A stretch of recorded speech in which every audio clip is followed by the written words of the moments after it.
বাংলাদেশ বাংলাদেশ বাংলাদেশ এখন news media খুললেই বাংলাদেশের খবর, রাজনৈতিক খবর। আজ আমিও আপনাদের বাংলাদেশেরই একটা খবর দিই, কিন্তু এটা রাজনৈতিক নয়, বরং এই খবর শুনলে হেসে পেট গুলিয়ে উঠবে সবার। কি সেই খবর সব বলবো এই গুরুত্বপূর্ণ প্রতিবেদন শেষ অবধি দেখুন। আমি দীপেন্দু, দ্য নিউজ বাংলা লাইভে আপনাদের স্বাগত জানাই। রাস্তাঘাটে কোথাও গাড়ি বা বাইক রাখলে দিতে হয় পার্কিং ফি। সাধারণত ঘন্টার হিসাবেই পার্কিং ফি ধার্য হয়। যারা দীর্ঘ সময়ের জন্য পার্কিং এ গাড়ি বা বাইক রাখেন তাদের হিসাব মাসের ভিত্তিতেই হয়।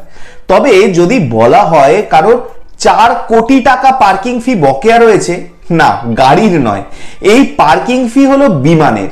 কিন্তু এত পার্কিং ফি বাকি রয়ে গেল কিভাবে? আসলে ছত্তিশগড়ের রায়পুরে দাঁড়িয়ে রয়েছে একটা বিমান। জানা গেছে বাংলাদেশের বিমান এটা। 9 বছর ধরে রায়পুরের বিমানবন্দরে দাঁড়িয়ে রয়েছে বিমানটা, আর তাতেই পার্কিং ফি বেড়ে দাঁড়িয়েছে প্রায় 4 কোটি টাকা।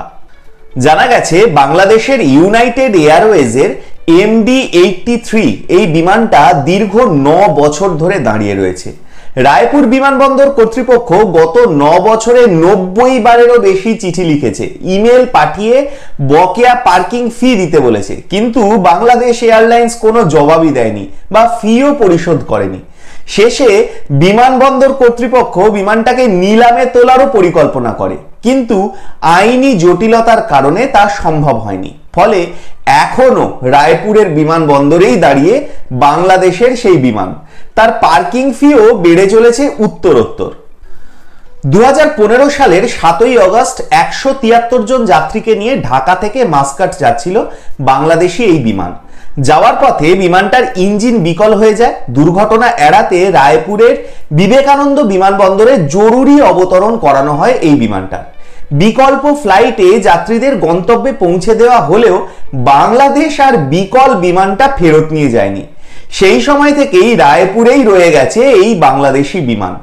তবে বাংলাদেশের নতুন সরকারের নতুন প্রধানমন্ত্রী এই ধার আদৌ শোধ করবেন কিনা সেটাই এখন দেখার।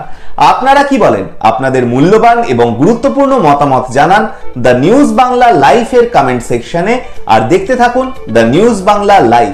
দুর্নীতি রাজনীতির বাইরে এই ধরনের সব খবর জানতে চোখ রাখুন কেবলমাত্র দ্য নিউজ বাংলা লাইভে।